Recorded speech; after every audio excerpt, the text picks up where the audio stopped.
آنگاه که زمین سخت بلرزد و نشانه‌های هولناک قیامت تحقق پذیرد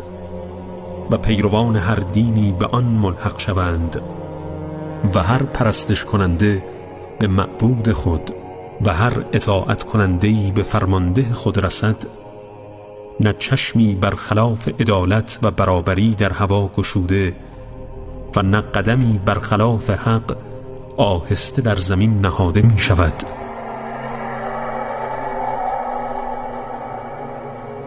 در آن روز چه دلیل‌هایی که باطل می گردد و عذرهایی که پذیرفته نمی شود. پس در جستجوی عذری باش که پذیرفته شود و دلیلی بجوی که استوار باشد و از دنیای فانی برای آخرت جاویدان توشه بردار و برای سفر آخرت